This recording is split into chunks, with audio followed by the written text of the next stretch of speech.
Is South America at the same level as Southeast Asia in terms of wealth and development? Let us take a look at their economy. Currently, Southeast Asian region is the fastest growing region in the world. In the coming years, the Southeast Asian region will become one of the richest regions in the world. The average economic growth of the Southeast Asian countries from 1989 to 2009 was between 3.8% and 7%. This was greater than the average growth of the Asia-Pacific region, which was 2.8%. The region's economy greatly depends on agriculture. Rice and rubber have long been prominent exports. Manufacturing and services are becoming more important. Newly industrialized countries include Indonesia, Malaysia, Thailand, and the Philippines, while Singapore and Brunei are affluent developed economies. The rest of Southeast Asia is still heavily dependent on agriculture, but Vietnam is notably making steady progress in developing its industrial sectors. Tourism has been a key factor in economic development for many Southeast Asian countries, especially Cambodia.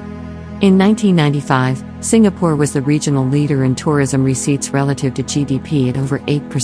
By 1998, those receipts had dropped to less than 6% of GDP, while Thailand and Laos PDR increased receipts to over 7%.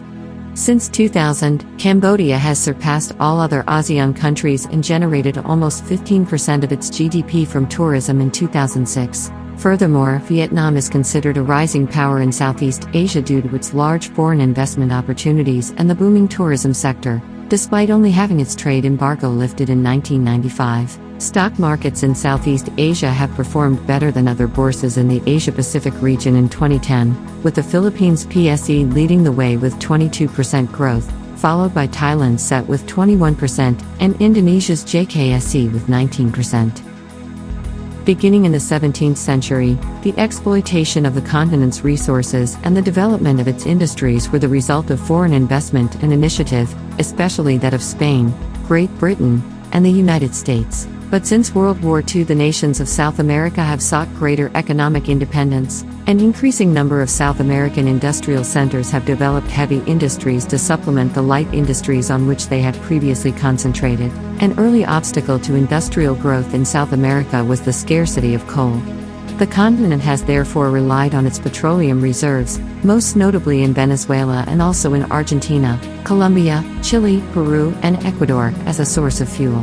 From the 1930s to 1980s, countries of South America used import substitution, an economic policy that replaces foreign businesses as well as imports with domestic production. This was a policy made to increase domestic manufacturing. Furthermore, national spending on arms soared during periods of military rule.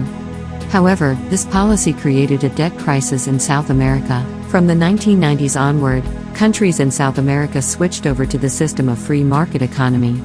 Now, major economic activities include agriculture, industry, forestry, and mining.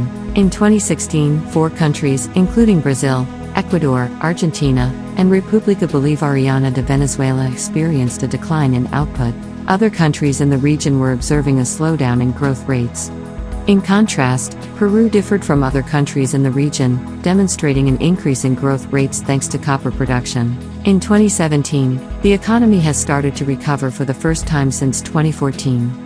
The main contributor to economic growth is private consumption. Increased retail trade and industrial production in Brazil have led to the expansion of its economy by 1% in 2017. Higher public investments and private consumption have resulted in the growth of the economy of Argentina compared to its recession in 2016. Here is a comparison between South American countries and Southeast Asian countries in terms of population, land area, gross domestic product, gross national income (PPP) per capita, and HDI.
In conclusion, it is clear that South America is at the same level as Southeast Asia in terms of development for now. But the fast-developing growing economies of Southeast Asia is expected to make a huge leap, leaving the Latin American regions behind. The gap will widen in the next coming years as the rising ASEAN tiger cubs are developing at a much faster pace than the stagnating South America region. The economies of Southeast Asia are growing 5 times faster than the economies of South America.